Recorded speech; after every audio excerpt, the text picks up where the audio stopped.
Paano nga ba mag-upload ng file or files sa isang shared drive gamit ang ating mobile phone? Una, buksan natin ang ating messenger kung saan isinend sa atin ang link para sa shared drive. Halimbawa, sinare sa akin yung link, i-click ko lang ito.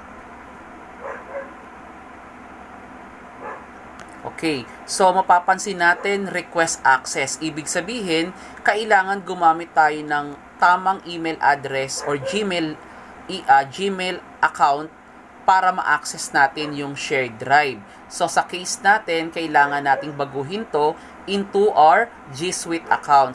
Sa nakikita nyo, ang gagamitin ko ay student here account na kung saan isang halimbawa ng isang G Suite account.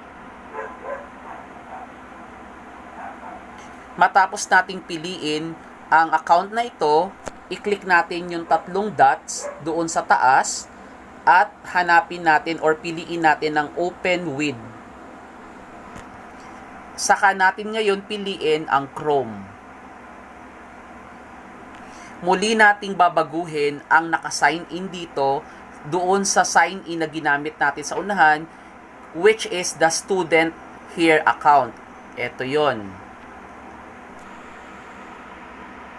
Then, muli nating piliin ang Chrome. Sa pagkakataong ito, bukas na ang ating shared drive. Gagawin natin, i-click natin uli yung tatlong dot sa taas at babaguhin natin yung setup. Gagawin nating desktop site. Ayan. Okay? So, kapag napili na natin ang desktop site, mapapansin natin na ito ay nahahawig na o kamukha na ng itsura kung saan gumagamit tayo ng mga desktop computer. So, ang nagiging problema ng mga estudyante, hindi ito makita yung new, priority, my drive dahil ang mga mobile phone may mga features dito na hindi talaga kayang i-display yung nakikita natin sa isang desktop computer. Since nakikita na visible na sa atin yung mga features na nasa gilid, pwede na nating i-click ang new at pwede na tayong pumili ng upload file. And then click files.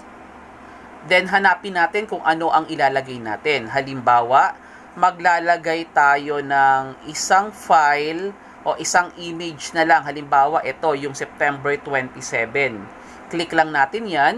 Then sa bandang baba, makikita nyo yung processing ng pag-upload. So pag nakita na natin may check na yan, big sabihin, tapos na yung ating uploading. So from cancel, magiging check. So pwede na natin i-close. So liitan ko lang yung screen ko, kasi dahil sinum ko siya, ayan. So ito yung may kulay green sa taas, yan yung ating in-upload kanina. So, yun yung paraan para mag-upload tayo ng ating file or files sa isang shared drive.